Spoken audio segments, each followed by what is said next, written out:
Ladies and gentlemen, welcome to the Above the Bar podcast, where each week we belly up to the bar with a new guest, find out what they do, who they are, and what makes them great. So sit back, relax, and enjoy.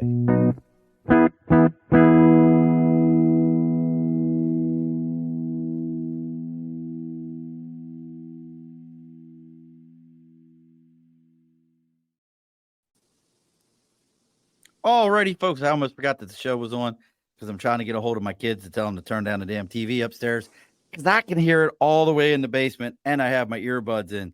So I may have to, in a moment, you'll hear me tell one of my kids to go upstairs. But before then, because that would put us above ground, and that makes absolutely perfect sense on a day like today because right now I'm below ground in my basement at our bar. But we've decided to get above ground, and to get above ground, we have to have a man who knows what it's all about to be above the ground. Matter of fact, he's even got a podcast that tells you how to get above the ground. So above the bar is going to get above the ground. And today, joining us all the way from like 30-minute drive from the house, I'm thinking, like, I don't know why we didn't, like, if it wouldn't have been just creepy to invite some stranger to my house, we probably could have just done this. But joining us all the way from about 30 minutes away, we got Mr. Tim Patrick. Well, thanks, man. Great little intro you got there. You like that? I told you, I never have a clue. People don't believe me. Like, I have no idea what my intro is going to be. They're like, you write those down. I don't know anything. It just happens. So, well, I appreciate you showing up, brother. I mean, it was pretty wild. Like, we realized in this process, please go tell your brother to close that door. I know you heard me saying it. So why, if you heard me, why? See, don't have children, folks. They hear you, know you, that they heard you, but yet they don't do shit when you ask them to. So, but Tim's joining us. Before we get into what Tim's got going on with Above the Ground and with his book, let's go ahead and knock some things out here. Over my right shoulder, we've got Sticker and a Cause. If you got something you're supporting, something you believe in, maybe you wrote a book, maybe you got a podcast, maybe you're trying to get an organization together to help support folks, whatever it happens to be, you can reach out to me on Facebook, LinkedIn, YouTube, Twitter, Twitch, TikTok, Instagram, even our email. Everything is the Above the Bar podcast. Send me a message. I'll let you know where to send the sticker. Free advertising. We'll throw the sticker up on the big board. We'll let everybody know about what you've got going on, get you a little bit of publicity for what you have happening. But talk about things that we could have happening, things that are going on for us, things that are happening in our lives. Let's talk about our sponsors, Budget Blinds of East Greenbush and Budget Blinds of Hudson and Coxsackie, New York. Tim, do you have blinds in your house? It looks like you got some nice. What do you got behind you? Is that blinds? I can't tell. I just got some. Not here. I got curtains in here. Got curtains, drapery. Well, that's a perfect thing to talk to those guys about because they have it all. They have it all. They got all blinds, right. They got shades, they got drapery, they can do valances. Everything that you order from them. Here's the biggest thing, folks, is it is custom made. They'll come to your house. They show you the product. They install the product for you. They work everything out with you. It's all in your home. It's not, let me go to the store, pick up a swatch, go back to my house. Hopefully it matches. You're not being charged for somebody just to measure your windows and you hope they get that right.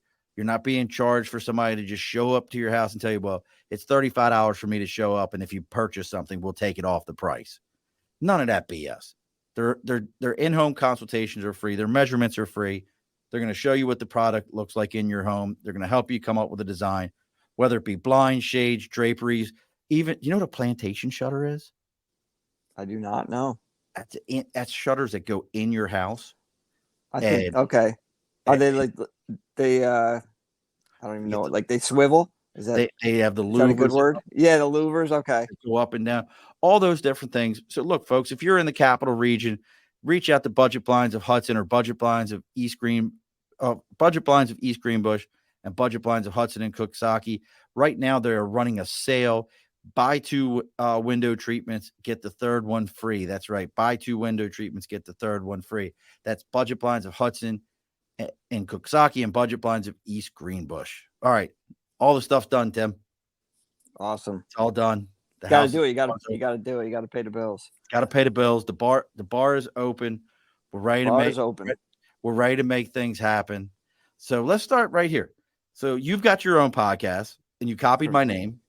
which I because we both have you copy my name, and I understand that I'm a lot of people's hero. It's a joke, folks. Tim and I met. We've crazy enough, like I said, y'all have heard me talk about the Podfather, Herb. Tim knows the Podfather, which is crazy to me. So, but tell us a little bit about your. Let's start with your podcast, brother. Tell us a little bit about what you got going on. Well, it's basically just two dudes talking two not so normal dudes talking not so normal things like mental health. Will, my co-host, co-creator, we've been friends for long time, very long time. Music pals. He's a musician, so we have that element to the show as well. But we just, we have kind of like you. We have these real conversations that basically we try to get the conversation started. So we also throw in tips and tools to, each episode has, it's all mental health related, but each episode has, somewhat of a concept or title, I guess you could say. So we kind of go off of that, and then we also bring on guests every other week. We have everybody from we speak with professionals in the field. We speak with therapists. We speak with everyday people and people that have lost lives to suicide. We've talked to numerous parents that have lost children to suicide, and it's basically because, again, we have to get the conversation started to decrease the stigma. And if you can talk to somebody that has lost a child to suicide and hear their side of it, that can be a survival guide to another parent out there. That's a powerful conversation. It's a very powerful conversation, but a lot of people want to talk about it, but they don't.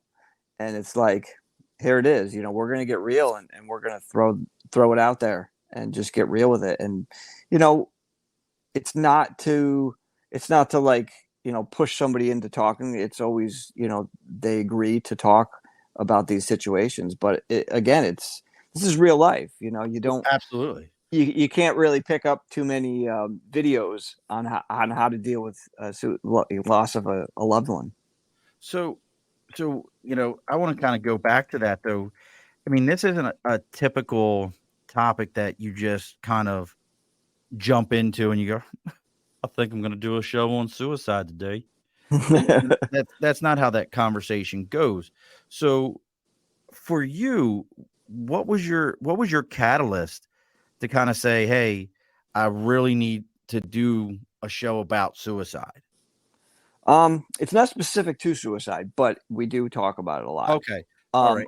A lot of that stems from my own personal crisis and surviving through that, living with suicidal ideation.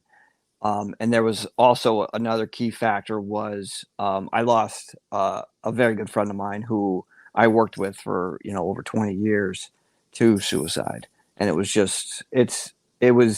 like we had talked about it before this happened, but then that event happened and it was just like, this really needs to be talked about, and because I went through, if anybody's local in the 518, I did a 5-week program at Four Winds.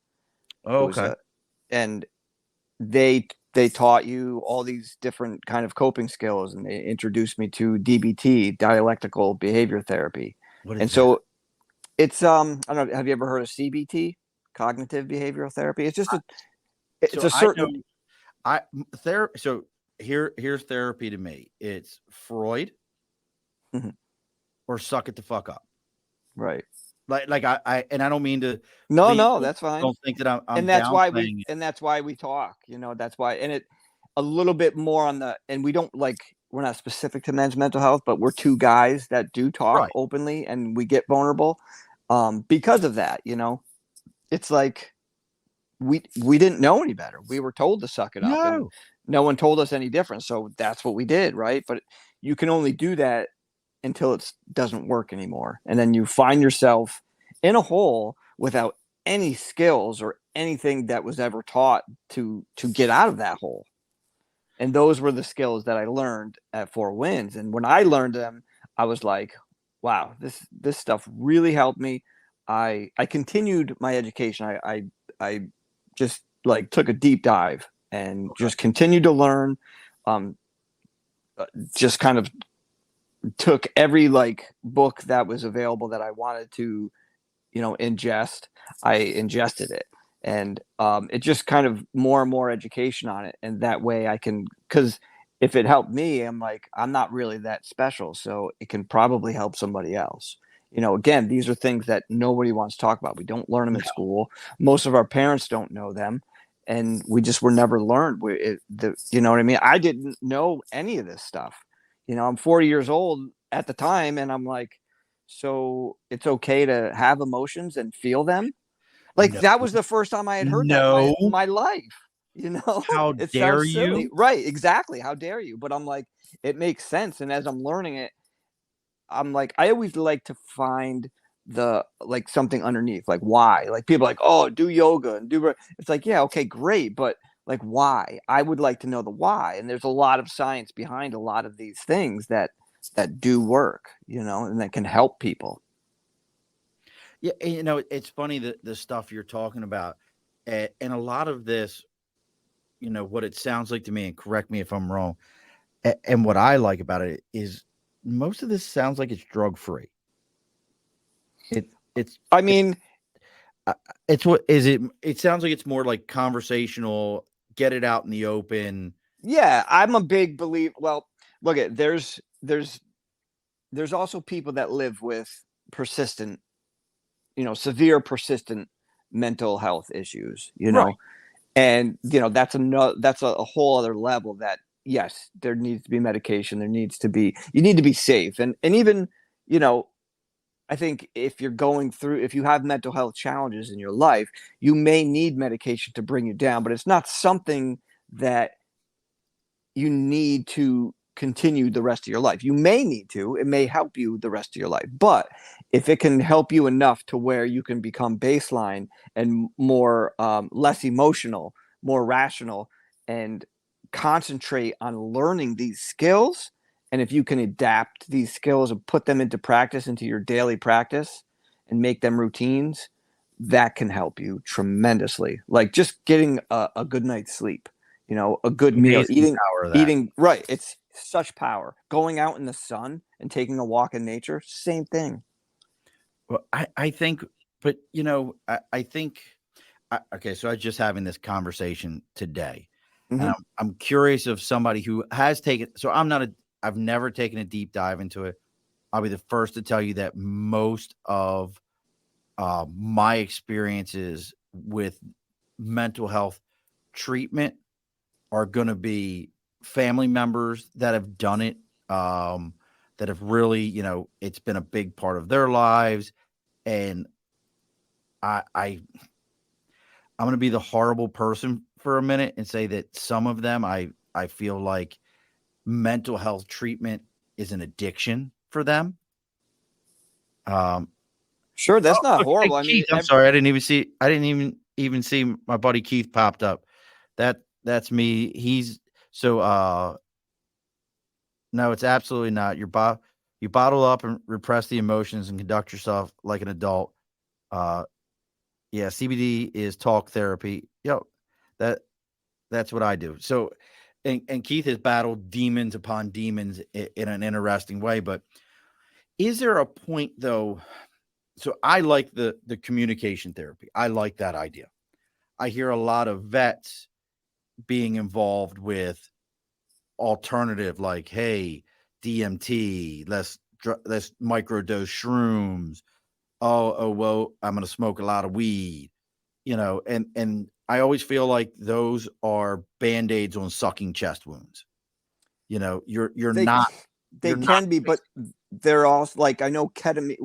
We just had a guy who, first responder, severe PTSD, and he went through the whole ketamine treatment, and it did work for him. There's things that do, and that's one of the main problems with this is it's not a one size fits all.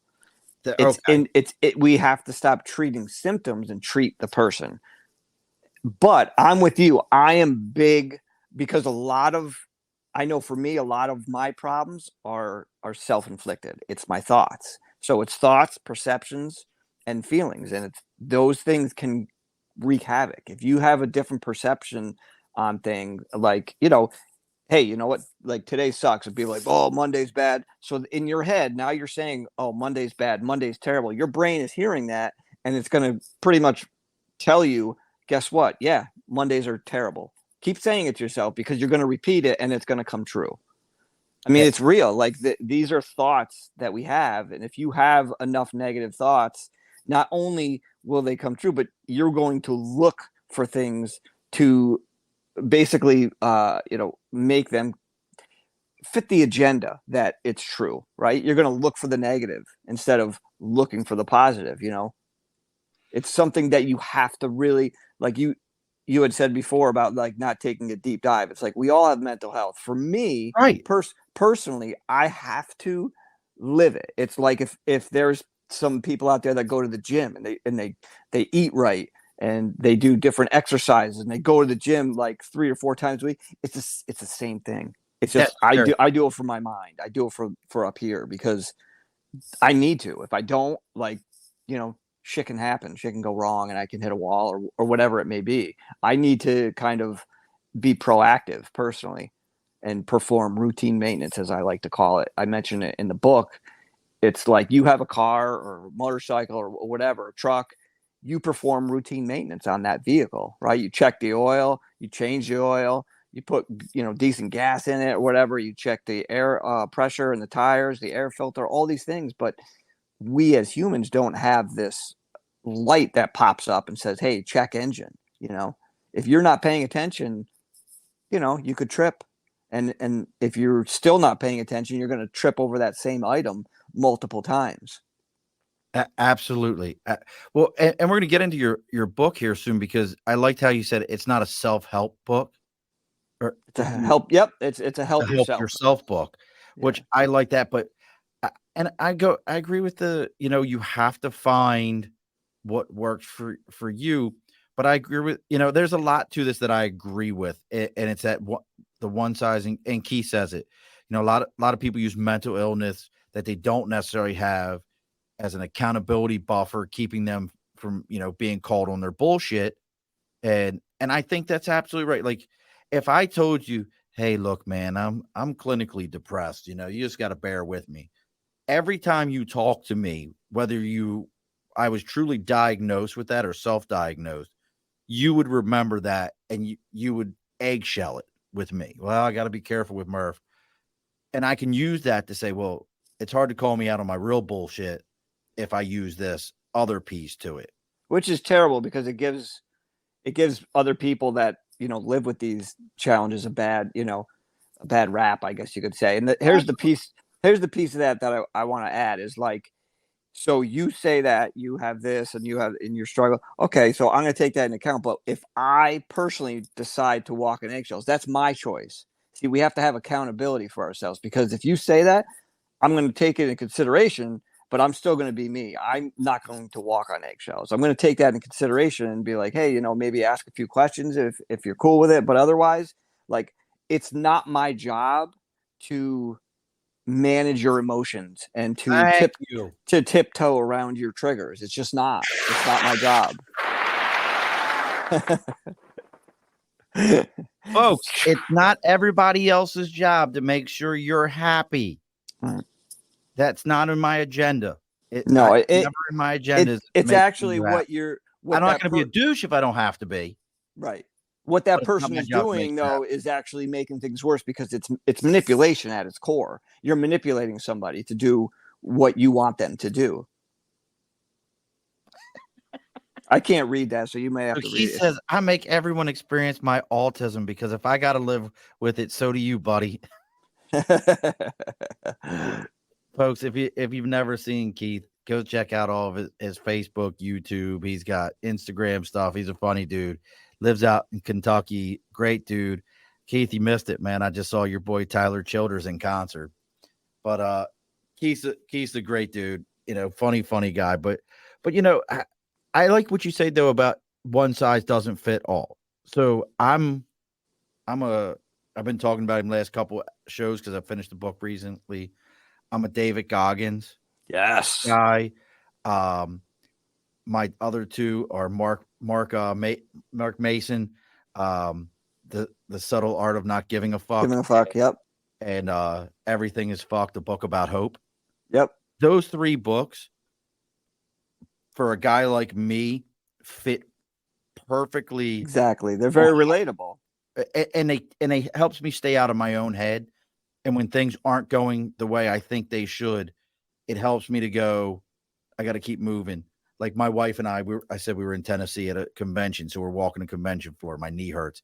And my wife was like, maybe we should take a break. My knee hurts. I was like, that's just your body telling you, okay, there's something going on. Keep moving. Keep moving. And you know what? By the time I kept moving, my knees didn't hurt no more.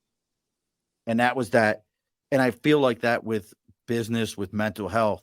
There is a lot. I mean, like I said, it's a lot of our perception. It's a lot. And it's, you're being a vet. So thank you for that, by the way. But being a vet, you're kind of thrown into learning to adapt. Basically, you're in these adverse situations and you don't have a choice but to adapt. And that's, and exactly. I don't think we're not taught to. Some people out are walking around there thinking that other people should adapt so that they will be okay. And it's just the world just doesn't work that way. We need to take accountability for ourselves and have responsibility for our own actions. It's like I may be feeling something, but what I'm feeling may not necessarily be true. I don't want to put you on the spot, Tim. Do you think that's a result of the trophy generation? I think that was a variable. I think it was even before that, though. I think that it's been happening a long time. I think it's been happening a long time. There's a lot of variables, in my opinion.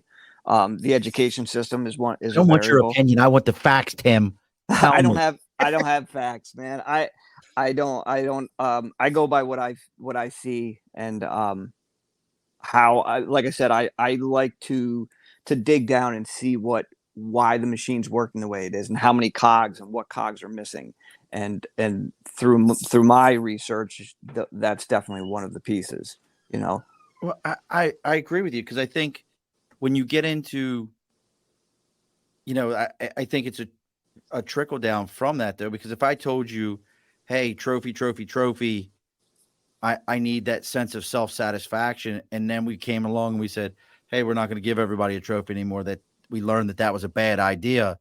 Now we have all these people running around going, wait a sec, you're not rewarding me for showing up. Right. And we have an entire generation of people who are employed who were told, here's your trophy for everything you do. Now we have them out into a workforce that we're right. That's scary. You're in a workforce where no one gives a shit. No. Like, show up and do your job and leave. I'm not here to make friends. Right. Right. But I think that's our generation. I'm 47, where we're like, yeah, I'm here to work. Right. Like, there's two dudes in the warehouse that I like. And that's because we both like the same sports teams. And even those dudes, I'm not inviting them into my house. It's that kind of stuff. There's also a balance to it because you don't want to go too far on the other end as well. And there's that whole like if you don't win, if you're not in first, you're last, which is also on the other end of that extreme. They're both two extremes. So you want to walk the middle path with everything. Like everything's balanced. You want to walk the middle path. I would agree with that. It can be said, heck, guess what, folks? You may not like the Bible. Guess what it tells you? Everything in moderation. It talks about that and the same idea. And Keith, you're absolutely right. We went from battle fatigue as a language to everything is PTSD. And then when not everybody could have PTSD, they all had to find a reason to have it because, well, I want that too. I just recently saw a thing and all right, remember I told you it only gets to be one asshole, right? So I recently saw something and because we're talking about mental health and mental health is a big part of the above. I always want to call it the Above Ground Podcast, but it's just Above Ground Podcast. It's just because of mine being the It's okay. Yeah. big part of above ground podcast. I recently saw this. We have a large population currently that has gender dysphoria. They all talk about gender dysphoria. This is a very big thing. We can go back 10 years ago and it was, you might have heard about it. You might have known someone. I can go back to when I was very, very young and a friend of my aunt's actually had full blown surgery in the 80s Wow. for it, which is very, very rare. But there's a whole theory right now that this is, do you remember in the 70s, everyone had multiple personality disorder through the 70s into the 80s. And then it kind of disappeared. You never hear of it really anymore. Does it exist? I still think it's a real thing. It does. I think they call it something different now is what happened. Well, they have it does have a different name. But one of the things that I think about with this is, and I wanted to get your thoughts since you do talk to a lot of these professionals, does mental health have and I don't really have a better way of putting it, and I just was using that one because it's something that you hear about a lot with all the, it's kind of the buzzword within schools and everything. Sure, yeah. Does mental health have a flavor of the month? Meaning that society kind of attaches to a thing and says, well, I want to have that so I can get that attention too. When there's real people that are suffering from these things and really dealing with these things, but society as a whole feels like, well, this would be cool for me to have. Let me go ahead and attach myself to it. And I don't have it. Because I know people who really do have it, have really struggled with it, and they're in the fight to help themselves. But then we get these people that are like, well, I'm just going to dress like this and then tell everyone I feel this way for the next couple of years. It's like I was really into hair bands. Now I'm into grunge. I think it's less of a mental health as a whole saying flavor of the week and more of a culture. Okay. It's the culture and society. And then the media. No. And I think the media takes things and makes it 10 times worse and pushes it down people's throats. And they hear the word trauma and they're like, oh, well, that sounds like me or what, and I think this is my personal opinion. I'm certainly not the spokesperson for mental health. This is my personal opinion is it all of it, all of social media, all this, attention on all these things it's a self-love deficit is what it is. So if I feel unworthy and I take a picture or I make a video and I've got 200 likes, well, guess what? I might be worthy then, but then how many likes is worth, you know what I mean? Who determines how many likes? And then if I post a selfie today that gets 200 likes, tomorrow I do it and that may only get 50 likes. So now is my worth down? It's like, no. Where's my none of that shit matters, right? None of that shit matters. None of it matters at all. None of it. Not a single thing of it. What matters is what you feel, and if you feel it inside, and it's how it translates to your outside. If you can combine those two and make that kind of balance happen, that's all that matters. Just follow your path. Don't, again, you don't have to don't be an asshole to anybody. You don't have to be disrespectful. Just be kind to yourself, be as kind as you can to others, and just follow your own path. You don't have to do what everybody else is doing, and nobody has to like what you're doing. I don't think people understand that. That is the epitome of the book, the subtle art of not giving a fuck. That is every bit that book. So you've read that book, I take it. I have, but I didn't take it from that, but I have read it. Yes. Yeah, that's it. That is absolutely everything I got out of that book was like, yup. Now yours is like, make sure I got the right one. Psychology and count. Is that the right one? No, the name of the book? Yeah. What's the name of yours, Tim? Never underestimate the power of you. I have like, look, folks, you can see it. Tim kept trying to send me this book, and I'm a horrible host. I'm a horrible person. No, no. He tried to send it to me like 10 times. I'm like, bro, your link is not coming through. Um, I don't know. I think Keith is telling me that he's going through gender dysphoria. I'm not sure. It stems from people who have a lack of culture or other interesting aspects about themselves, and they decide to gravitate towards one of these personality defects that gets attention. Great host, iffy person. I think, I think that as humans, we all crave, I mean, we're gatherers, we all crave that connection.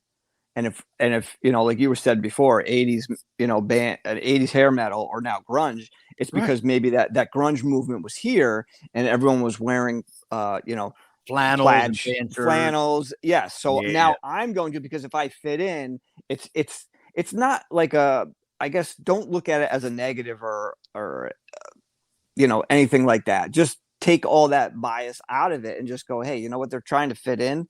I think what happens is when they push it on other people, that's when it becomes a problem. My personal freedom is I don't really care to have it done, but if you want to do it, that's fine, but don't push it. Don't bring it into the school district and teach kids and all these different things. Brianna says past her bedtime. Brianna, she says it's past her bedtime, but she's hanging out with us. Thank you, Brianna. I appreciate you popping in and finding us. But it is. So what kind of, you've got the show, you've got your things you've dealt with in your life. What made you think, well, hell, I'm going to write a book about it? Well, I never really did think that, to be honest with you.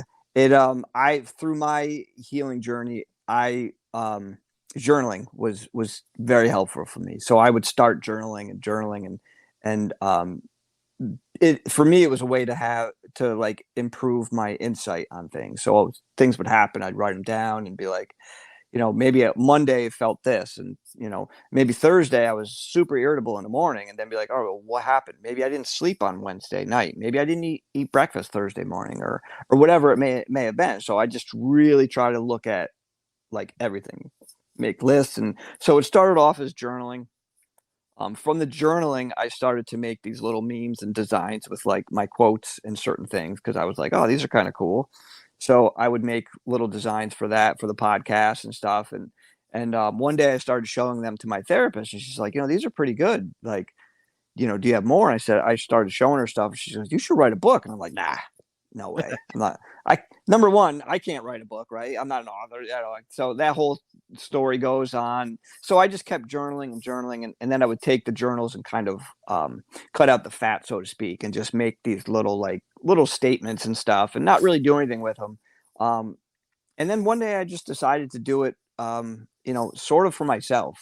I talk about in the book, I talk about brain gremlins, and it's basically these gremlins that are within our bodies and they infiltrate your brain.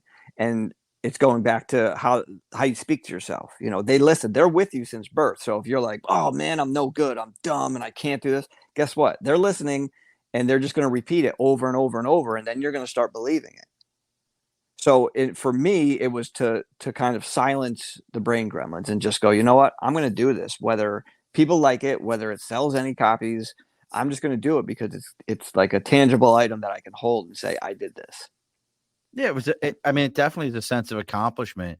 And Yeah, again, staying with our theme right now, I think a lot of mental health is a need for a sense of something. sure, You know, absolutely.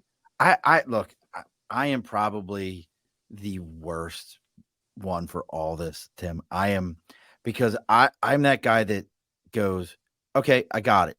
You got demons. I I'm not putting all my business out here, but I've lived with my own. I've lived with other people's. Um, I have ripping anxiety from my time in the Marine Corps. Like it's I bet. stupid. Yeah. I don't like it's silly. Like it's so level of silly. And you know what I used to be the guy like, all right, it's coming on. Let me go for a run. Let me hit the gym. And I had an But uncle. that's a proactive. That's a positive thing. But you know what? It's actually I had an uncle. And what you ready for a mind blower right now? Yeah. Had an uncle passed away this year. Was the last of the men on my dad's side of the family. Loved my uncle James. Always talked to him.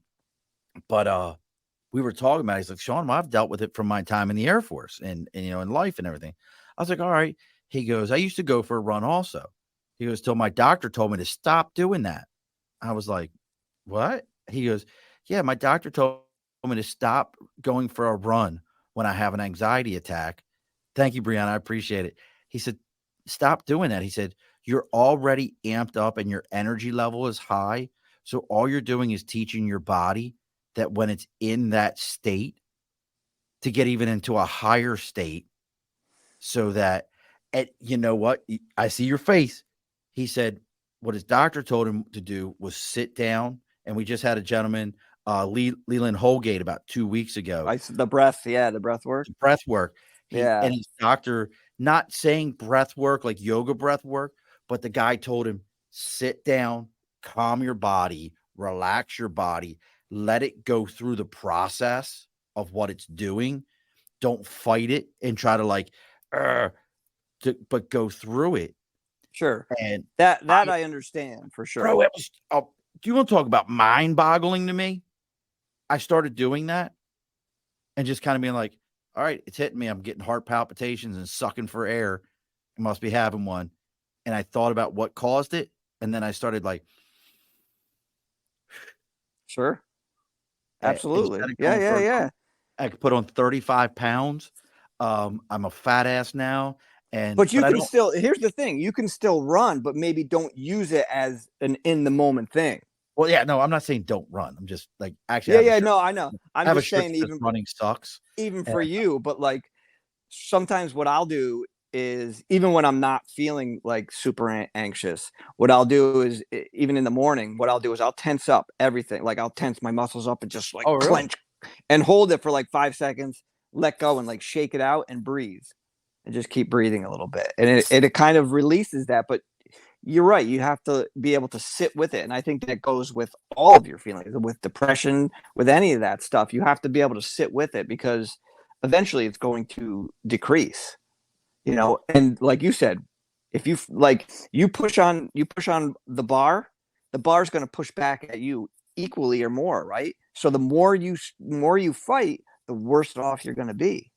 You just have to kind of let go and let things fall as they may, and don't put judgment on it. Just let go and go, okay, I'm anxious. Don't go, oh man, I hate when I'm anxious. I'm always anxious, because then it's just making it worse. And then if you're like, I wish I wasn't anxious, you're fighting it and it's going to make it worse. Just go, okay, you know what? Here's a good trick. You're in a car, you're driving, and you see the sign on the side of the road.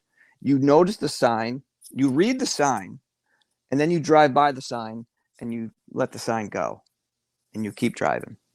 That's it.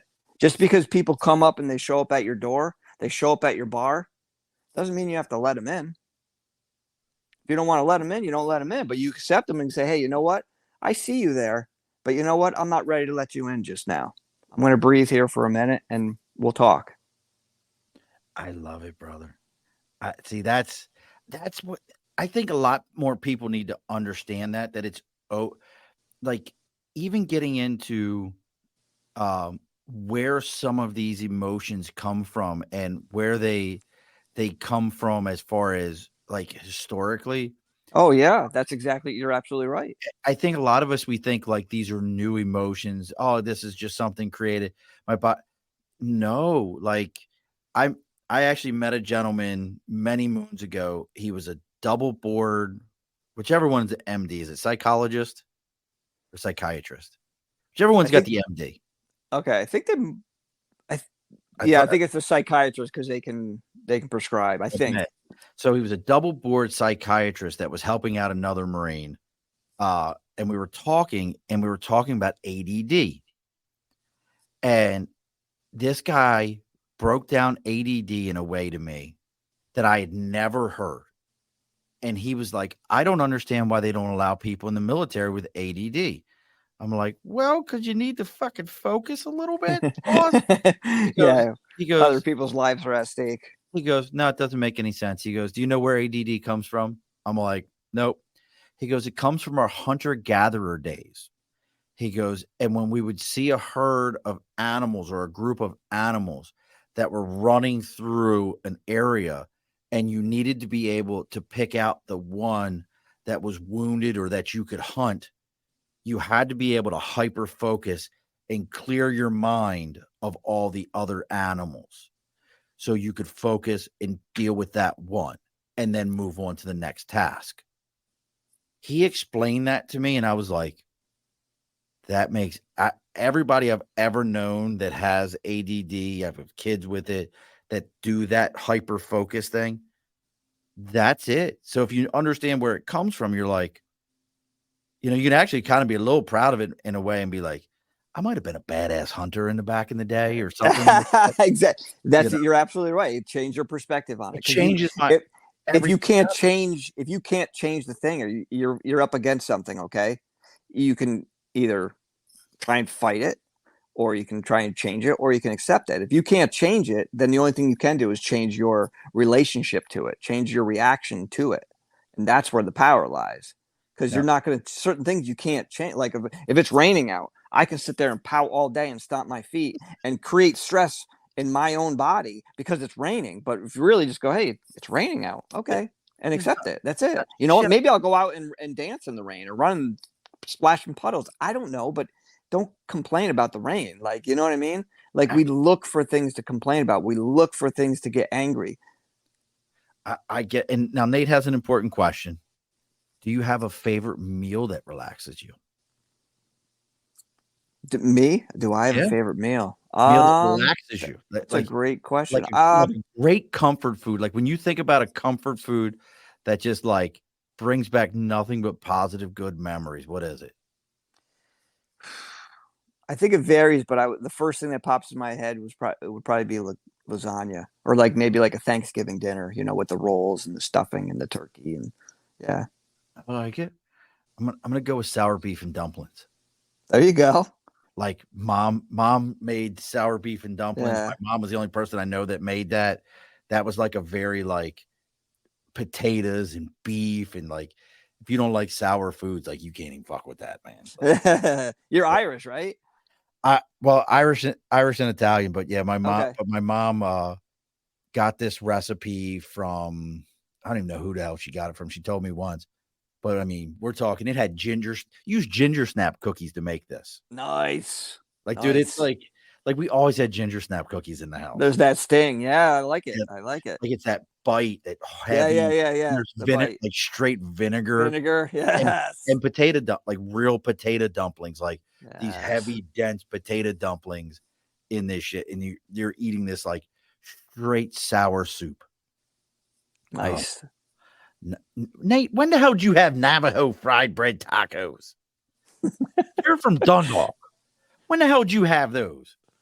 I do like a good fish taco, though, to be honest with you. Fish taco. So we're getting close here, man. We're to closing up. So back to the book for a minute. Show the book again. Let everybody see the book so that nobody misses it. And then for those of you that can't see the book, never underestimate the power of you. It's not a self-help book. It is a say it again. It's not self-help. It's a help yourself book. There you go. Life is a DIY project, and this is a DIY book. It's kind of like blueprints I laid out a little bit, and I say it in the book.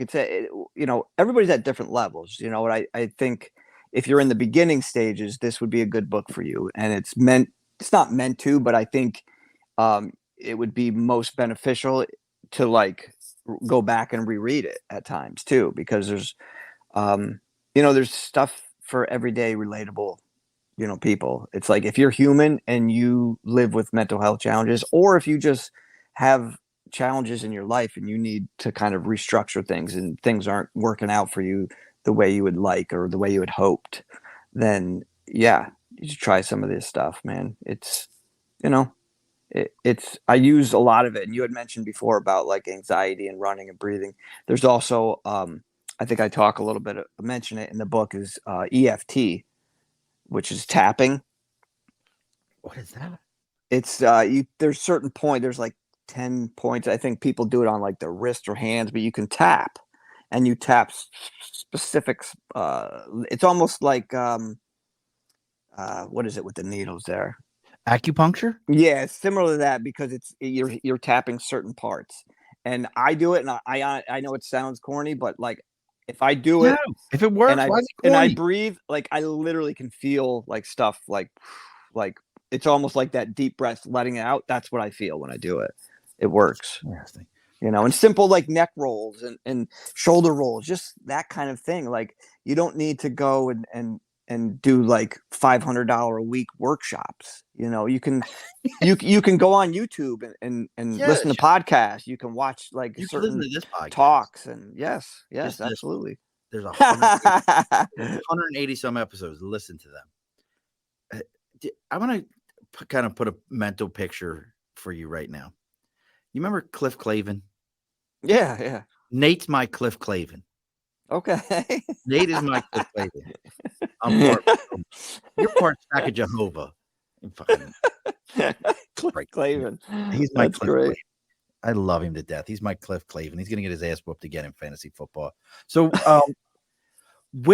so if I want this book, short of the trunk of your car right now, Tim, where can I get a copy of this? You can go to Amazon and get a copy on Amazon delivered. If you have the Prime, you can deliver it in 2 days or whatever. Just look up Never Underestimate the Power of You. If you're local, or if you just do not want to shop on Amazon, there's a place in Glenville, New York. Scotia Glenville. Yep, right on Glenville Road there. The Sages Circle. It's kind of like this metaphysical boutique. They do yoga. They have like different. If you're into like stones and that kind of thing like that, they have a little bit of everything there. But good people. Mom and pop store, support that local stuff, and but they have it there. Look, so Nate's over here getting mad. Look, every year for some fucking reason, and I still think Nick's got the fix in. I only get 2 draft picks in the fantasy football draft. I either get number 1, and that's like every 3rd or 4th year, or I get number 12. That's it. I'm either the first or the last, never any other number. But you know what ends up happening every time, Tim?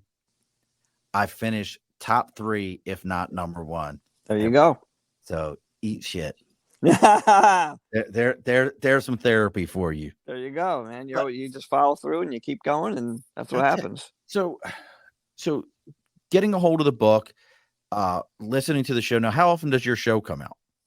Every Wednesday we have a new episode. You can't do Wednesdays. That's my day. You gotta have to find it. That's what I thought it was. Today's Wednesday. Yeah. You can't be doing Wednesdays and having names similar to mine. And we're both in the 518. And we're both in 5. This is a load of bull. Tim, what year did you start yours? Probably after yours. We just hit 4 years, I believe. Oh, son of a bitch! You got ahead of me. Really? I'm June of 2020. Okay. Oh, you're ahead of me. All right, maybe that's right, because you said you're at like 180. I think we're at like 220, 219, somewhere on there. Now, do you go live with it, or is it recorded and then release it? Yep. Yeah. Okay. We're not professionals. Look, listen to me. You want to talk about stress and anxiety? Yes, I know. Do a live show where at the beginning, so I'll do it actually probably starting tomorrow. I'm not changing to Thursdays, Nate. Wednesday is my day. Fucking Thursday. That's why I was emailing you like a week ago, like, hey, where's the links? Because it's my anxiety. Like, I don't know what I'm doing. Like, what's going to happen? I get it. But I will start sending out messages tomorrow to all the guests for September.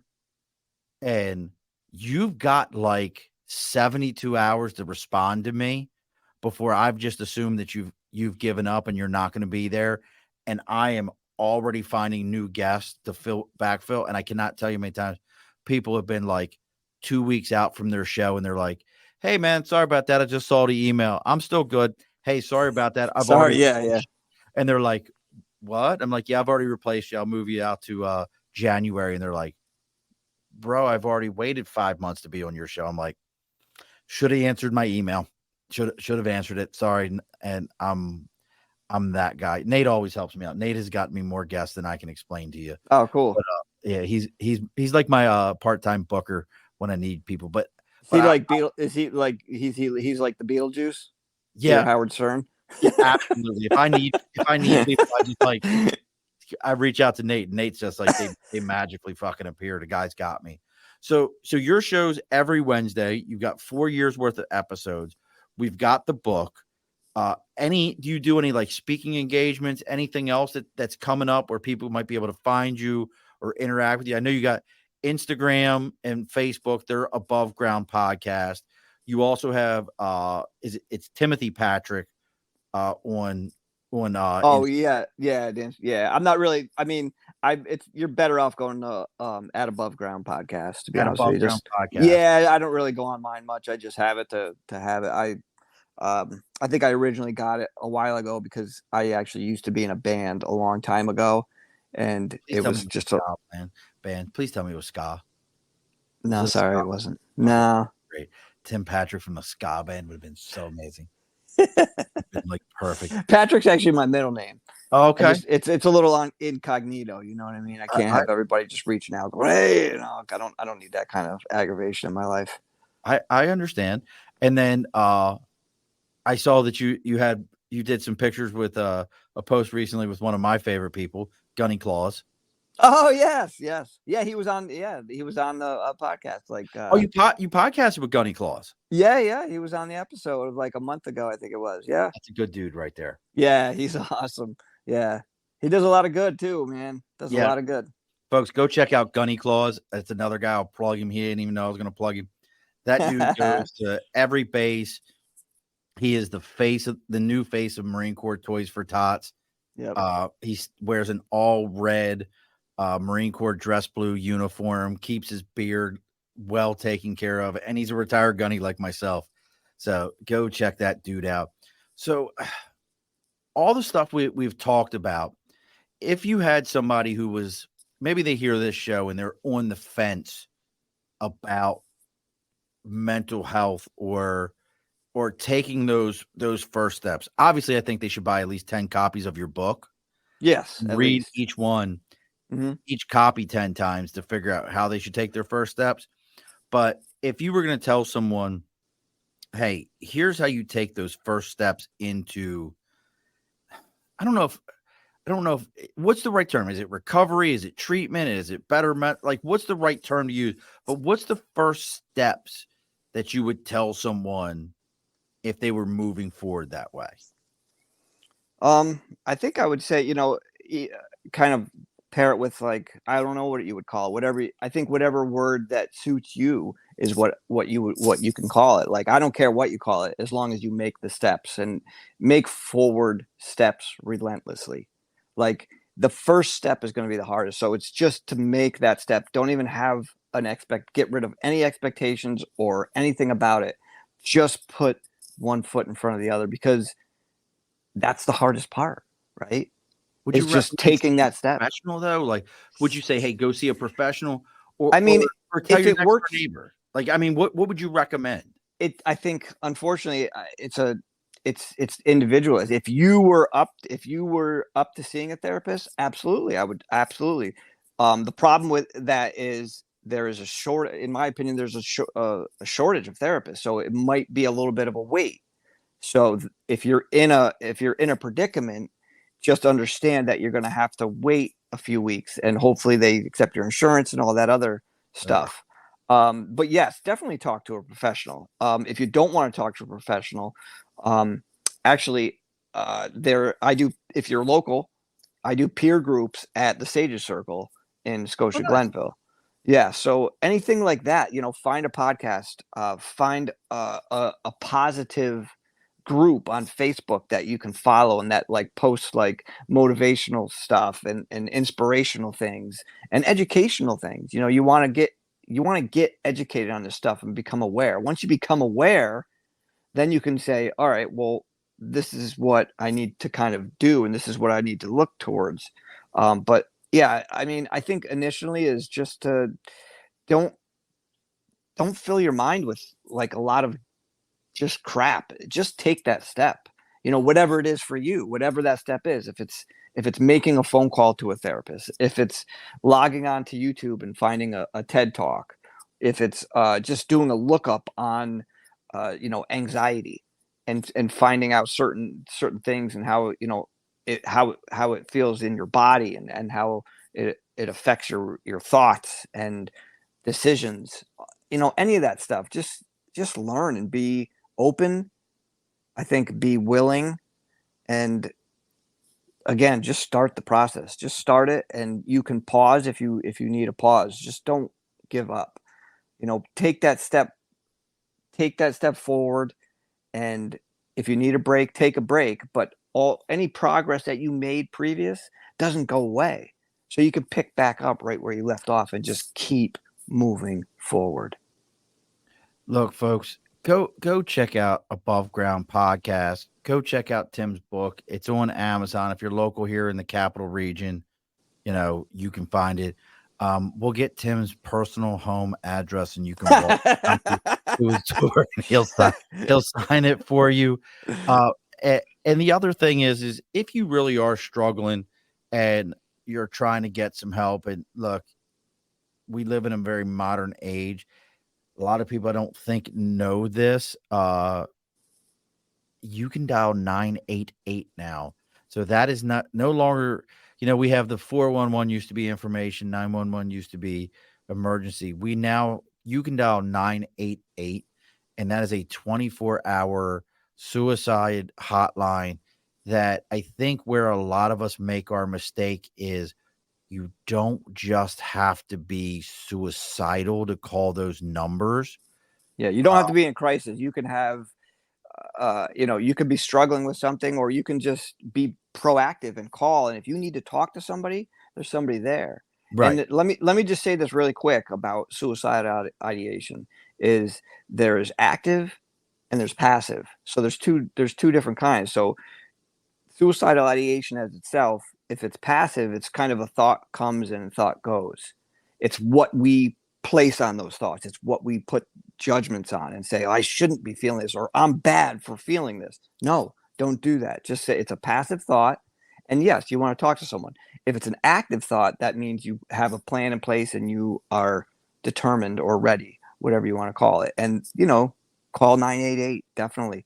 There's AFSP, American Foundation for Suicide Prevention. They offer stuff. I know NAMI has some peer classes and groups that might be online or something like that. There is stuff out there. There really is. And you could reach out to me. I'll put you in contact with somebody. Worst case scenario, reach out to Tim. Either one of us will put you in contact Absolutely, with man. somebody. Thank you, Sean. We have no problem. Look, I might be an asshole most days on here and say silly ass stuff, but I have no problem. I do have a heart. It's kind of like the Grinches sometimes, I get told, but it's there.